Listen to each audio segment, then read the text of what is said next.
دیارە ئەمڕۆ من وەکو قمبریە شێخ محەممەد بەرهنجی کاندیدی ژمارە 3 لە لیستی 104 کۆمەڵی ئیسلامی کوردستان بە پێویستم زانی کە دەڤەری باڵەکایەتی بەسەر بکەمەوە و سەردانی بەڕاستی شاری سۆرانی خۆشەویستم کرد لە نزیکەوە لەگەڵ ئەنجومەنی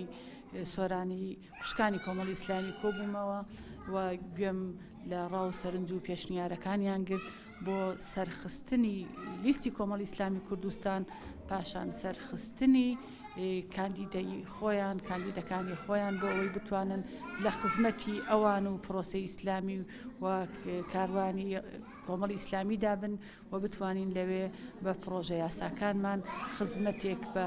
سەرجەم چین و توێژەکان و سەرجەم هاوڵاتیانی هەرێمی کوردستان و بە تایبەت بە خوشکانی خۆمان و ئافرەتان بکەین و بە پێویستی ئەزانین ئەم کارەکە ئیکەین زیاتر بۆ سەرخستنی لیستی کۆمەڵی ئیسلامی کوردستانە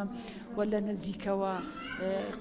ڕاوێژکردن و لە نزیکەوە ئاگاداربوون لە ڕەوشی خوشکانی خۆمان لە بارودۆخی خوشکانی خۆمان و لەوەی کە ڕاو سەرنج و پێشنیار و داواکاریان چییە و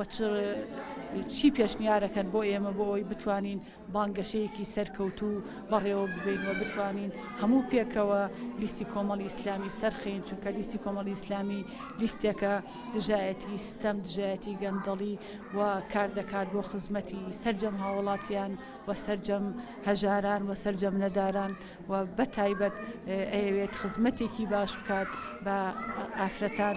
چونکە ئەزانین بە ناوی جیاجاوە ئەمڕۆ ئافرەتان بە هەموو شێوەیەک ستەمیان لێکرێت نەحەقیان لێکرێت بە تایبەت لەو بارودۆخە سیاسی و ئابووری و کۆمەڵایەتیایی کە هەیە ژنان پشکێکی زۆریان بەرەکەوێت کە نەحەقیان بەرابەر دەکرێت و حەق و مافەکانیان نەخرێت بۆیە ئەمڕۆ ئەبێت ئێمە